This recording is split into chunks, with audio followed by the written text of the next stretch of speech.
Okay, gentlemen, let's get going. Warm welcome to everybody to our next edition of Culture Shock. I'm very pleased that tonight we have Vasili Tsereteli, the director of the Museum of Modern Art and also vice president of the Russian Academy of Arts. I don't think that I have to go into more details of your background right now because quite well-known personality, and then also Stuart will say a couple of words. But I think it's great that we have this second lecture, and that is a lecture or a discussion that allows us to look beyond the topics that we have on our daily radar, the business as usual, all these business questions, and to have a glimpse into the world of culture. And handing over to you, Stuart, so that you can run the show like you did last week. Right. Well, thanks, Tadzio, and welcome, Vasili. I just want to start, if you don't mind, with just a little background. So I just want to explain to folks, how come Vasili and I know each other. Well, first of all, I guess we met, well, nearly 20 years ago with a very good friend, a mutual friend of ours.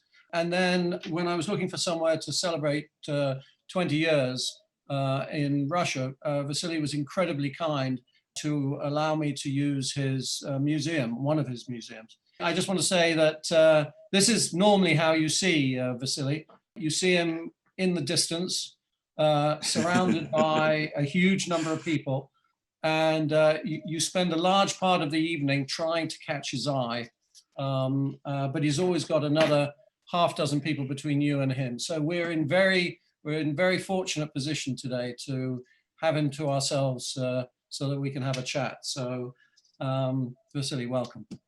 Thank you, Stuart. Thank you, Association of Businesses.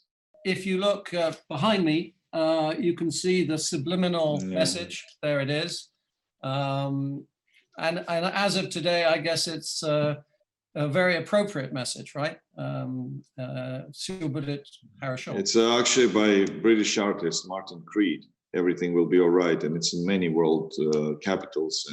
This sign everywhere in English, but here it's in Russian. Right. And did you have this up a long time ago? I mean, is this a... This has been, his exhibition was in 2009. So roughly from 2009 that we have his mural on outside of our museum. And it's became something of a landmark. Whenever a light burns out, people are calling and saying, "Oh my God, what happened? Are you turning it off, taking it down?" So we're maintaining it.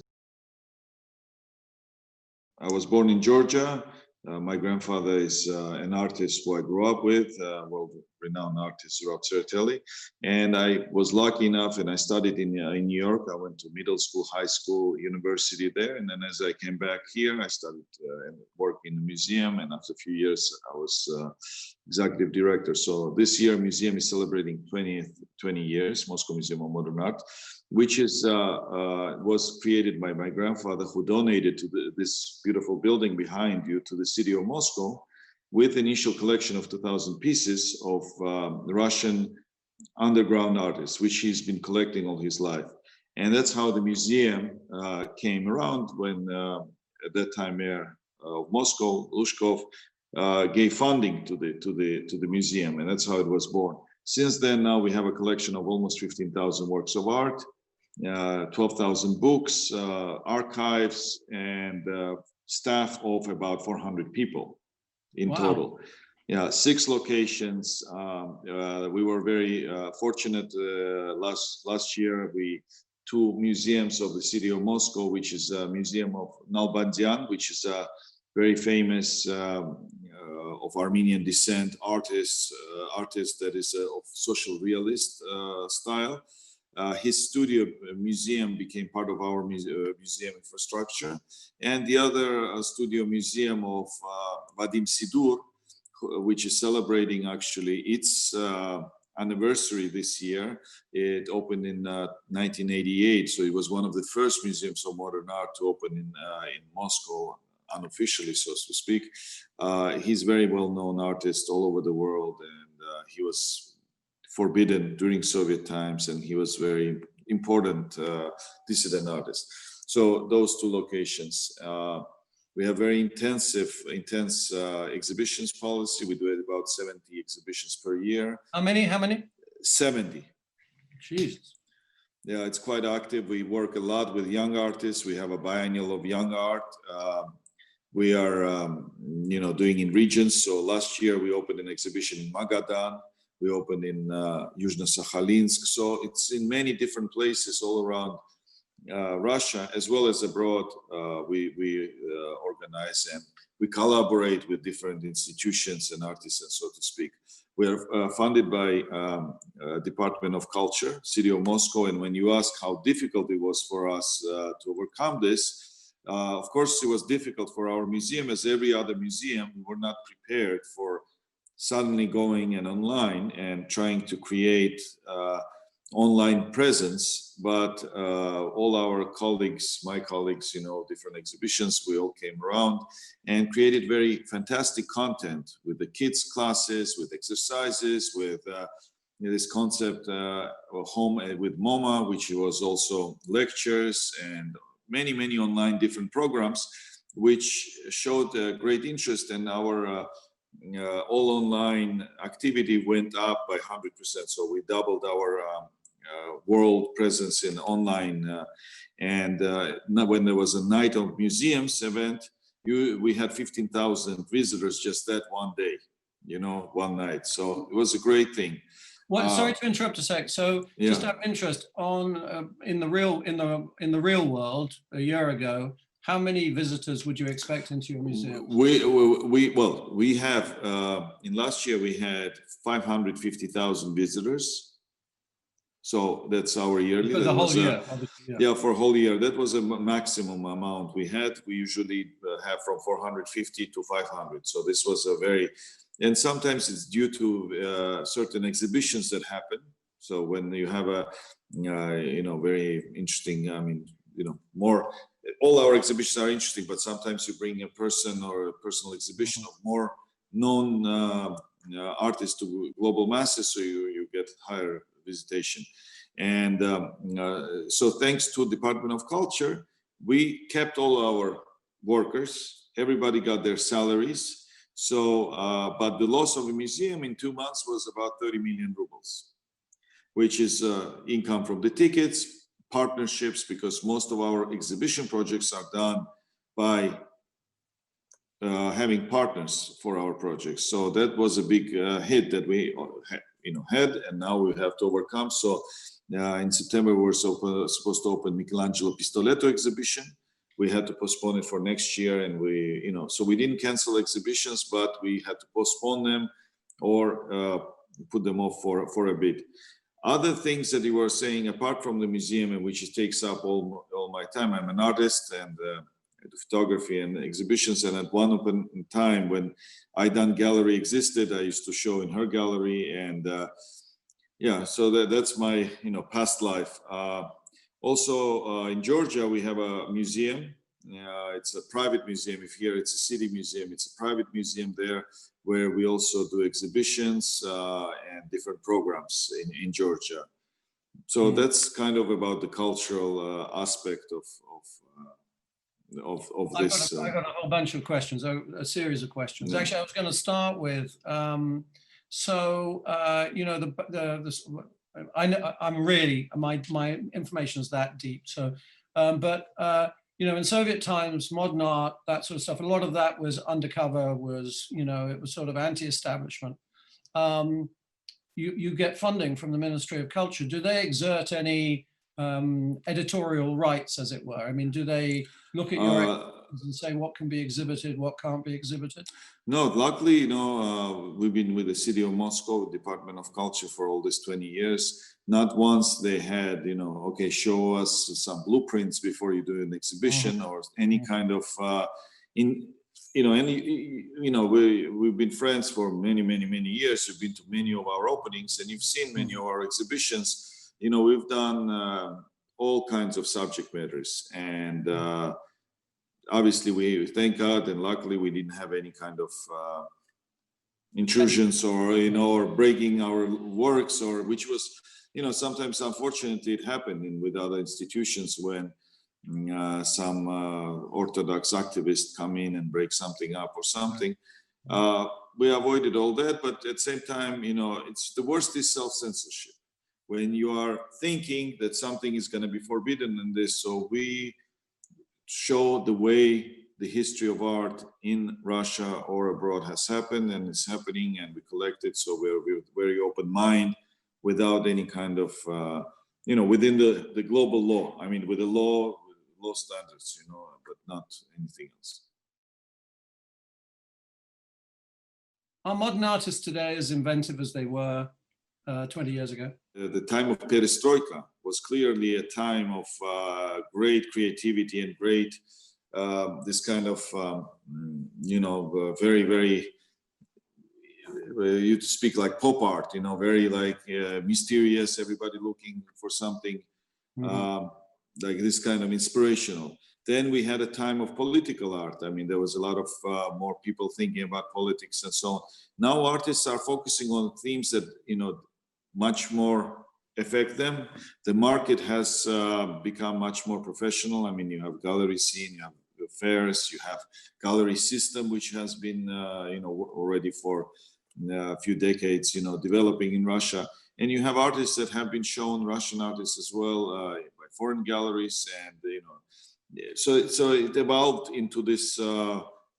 Every artist is representing what they are thinking, of, and I think it's you have great results, and different artists are shown in different world galleries, which is great. How does a young artist get to be exhibited in one of your museums? What's the process? How do they go? We have a special program. Well, first of all, the museum has a school, which is a special like continuing educational program for curators and artists. So many times artists that have finished certain academies and they want to get more into the art scene or become more conceptual artists, and so to learn how to work with the museum curators, they apply to this program and they get great education.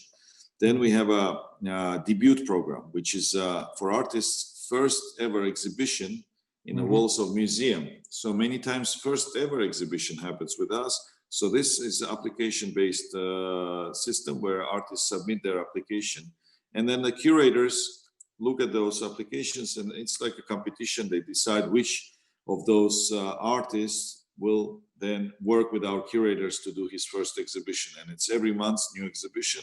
And a lot of artists' discoveries came out of this program. And we have different programs like that. Big,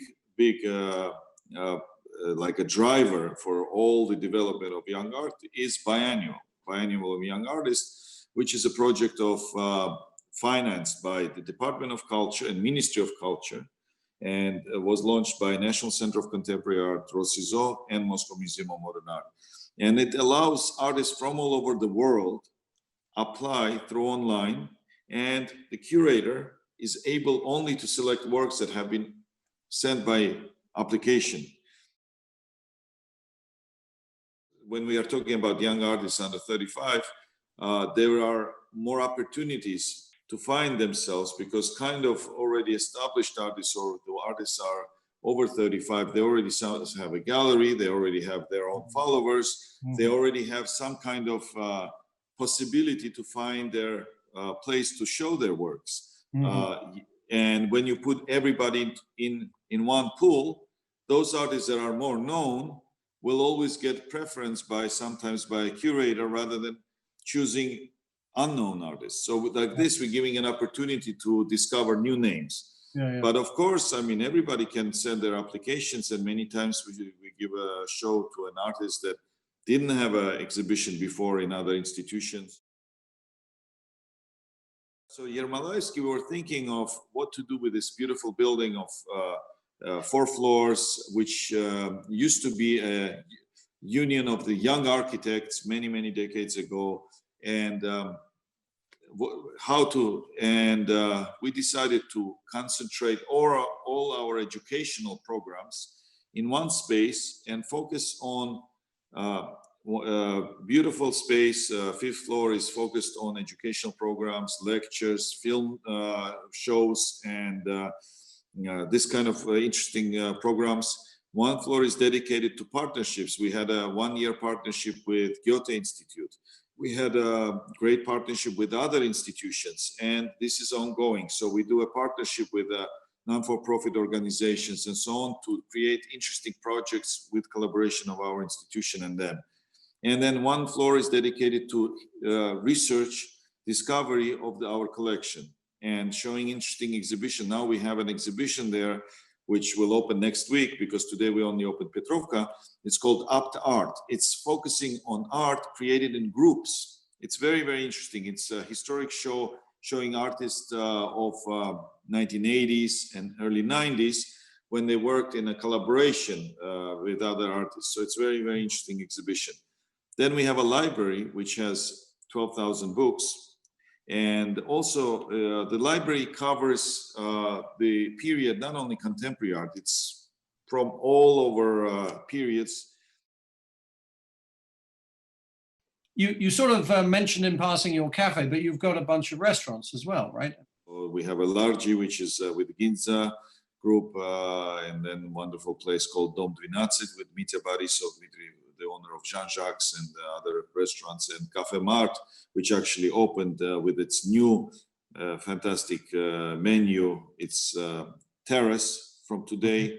It's located on Petrovka. So yeah, those are locations which interesting to visit. Did you have any choice about the fact you were going to end up in art, given that you grew up with your granddad? Since my very early on, my mother is an artist. She's art historian, but she's an artist as well. I always was in a studio, and my grandfather never looked. I mean, never criticized my works. Never said, "Oh, good job, you're doing great job." He always believed that it would spoil me, but he always told me, "Go paint, go." Always, this. From early on, I was preparing, doing realistic works, preparing for Tbilisi Academy of Arts. Then as I moved to United States, I started photography very early on, and art as well. But at some point when I was in 10th grade, I thought, okay, I tried economics, actually history, and so for time being, I didn't want to be an artist. And then in 12th grade, I decided that it was drugged me into it. So I really, became passionate and went to Parsons School of Design for 2 years, did a different, from graphic design to photography and filmmaking. And then already I made a choice to go to School of Visual Arts and graduate from there. So that was something for me, very, very great experience, because being in New York, in the heart of art scene, having great teachers and great programs. So it was a good, but it was a choice, because I could have came back to Moscow and go to Russian Academy of Arts, where my grandfather is the president, and they have a great artistic schools, which is Surikov Institute in Moscow and Repin Institute in St. Petersburg. So those wonderful schools, I could have, joined those schools and gotten great education. But I knew that issue of my last name, and there's this word like, in Russian, it's blood, it's, favors. So, I would not be taken as seriously. So I like to achieve everything with my work, so in New York, where nobody would have given me any kind of credits for it, I started myself, graduated, achieved. So I like to achieve everything with the hard work. So that's my passion. You also went to Skolkovo School of Management. I know, because we talked about that. Was that a good experience? Was it helpful? It was a wonderful experience. After 10 years at that time, after 10 years being executive director of a museum, I realized, and having other projects, I realized that for myself, there's time that you need, I would say, tuning or, some kind of other education and having executive MBA. So I considered different schools, but since they launched, first of all, I know Ruben, and I liked really a lot what he had done with Troika, and I knew Gor Nachipetyan, who was a great friend and a collector of contemporary art. So I thought, okay, they have opened the school, they believe in the school, and it's English, English education. And they had a great dean, von Honecker, who had launched a school. Oh, I remember him, yeah. Yeah, in Hong Kong. So it was a great school. Why don't I go and get an education there, and I can be working and being at the same time. How do you accept contemporary art, which is, some of the works are very experimental, and sometimes people like to accept things that they know from the childhood that is already, how it's supposed to look. For example, a painting that resembles forest or something like that, very photographic, they understand that it's a picture, but conceptual art is harder to explain, giving money to purchase it and so on, it's always debatable. Have you seen abroad any technologies that might be interesting to be implemented in Russia? Clearly, many times, especially this Corona, showed how important technology is, how important is communication, how important is the platform, internet platform, and so on. And one of the things that has been very, discussed a lot is, for example, 3D and, the three-dimensional transformation of art and so on. And I think that's something that definitely the future is that most of museums need to have their exhibitions and so on into virtual world as well, which gives you an access to global environment and so on. Many times people are saying, why would you have that? People will not go to museums, which is totally, it makes more interesting for you to come to museum once you already, seen some kind of visual. One project we did with Samsung, it was a feeling of art, and they had a thing that they launched in Korea where you would walk around the exhibition and put colors, what feeling you had. Oh, really? In the end, you got an abstract painting through a printer of your feelings. So whatever you saw, so it was right interesting way of transforming your vision into the abstraction through computer. My grandfather used to make wines in Georgia, and I used to always love it. And so we started thinking, with my brother, with my family, and all of this, which will be great way to make authentic, great wine, especially here in Russia. They closed down imports of Georgian wine, which made me think, why did it happen? And it really benefited because Georgia really focused on the quality, focused on really making great wines. So I visited Georgia, and with my partner, who is also a faraway relative, we found this beautiful location in Vasilis, it's in Kakheti, it's in the Mukuzani region. Mukuzani is one of the regions where you can make only this great Georgian wine from that region. So we bought this factory, which is beautiful. The location, the church next to it, is from 4th century. It's one of the oldest wineries. And there we make a great Tsereteli wine, and it's in a process. I mean, it's still in disrepair itself, the winery, and I had some investors from China that were supposed to invest, but for now it's a little bit held up. But thanks to friends in Pernod Ricard, they gave me very good suggestions. Spanish company that did a project for us, and so now we are in a process of future building a bigger factory, but at this time we make beautiful amphora wines and other kind of wines which are actually sold in gum. So if in Moscow, apart from the restaurants that you can drink, and actually some of the few wines are in Oshan as well, so in different in different stores in Moscow as well. So it's a great wine. Do you have a favorite exhibition that you've put on, or an exhibition that you've put on that really sticks in your mind? I mean, it's like with wines. I mean, every wine is I like dry wines, but especially Georgian wines I like a lot. I like Spanish and French, but with exhibitions, all exhibitions are important. They all take several years to prepare. They are all very important. So there's no such thing as favorite. I mean, of course, there are memorable exhibitions, and we had Mamasha Monroe exhibition. I just loved it, you know, and Maidan Salakhov, wonderful exhibition. I mean, every exhibition has its own, you know, feeling and touch, but everybody should go visit our 20th anniversary exhibition, which is on view now in the museum, and they will, I'm sure, find very interesting things for themselves, because there's 20 years and 20 curators. So you have a heart surgeon, you have a chef of White Rabbit, who is number 9 in the world, and the White Rabbit is number 13. He is a curator. You have Malakhov Andrei, Alena Doletskaya, football players. I mean, you know, Diana Vishnova, ballerina. So all of them looked at our collection and made it personal choices what to show out of it. So you will find this beautiful dialogue with all those beautiful people.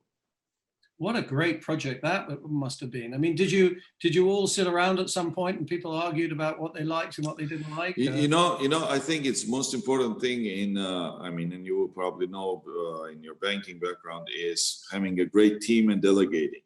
So our museum has a wonderful team. You know, and I'm happy, you know, I'm very lucky to have a beautiful Spanish wife, Kira, that is also very supportive, and, you know, for kids, and, you know, actually fundraising. She's been instrumental in restructuring that aspect of our museum, and she also studied in Skolkovo.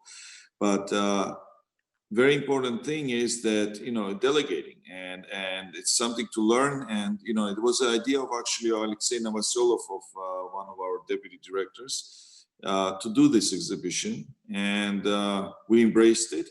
And it was a wonderful, I think, wonderful experiment, and anyone can go and see it for themselves. How, because our museum is for you guys, for everybody, you know, for our visitors. And for us, it was important how people from other side, you know, feel about it. How, you know, how Kirill Serebrennikov visions it, how Bernard Blestin from Pompidou director, how he sees it, you know. So it was different. And, you know, one of the perfumes that I really like, and the guy who is a collector of contemporary art, Frederick Mal, I like him because not only that he supports contemporary art and young artists, he also is the first parfumer who gave a personification to a perfume, because many times we know a brand, but we don't know actually who is behind this smell that we're smelling. And he's the first one who actually, you see the perfume and you see the name of the guy who is actually creating the perfume.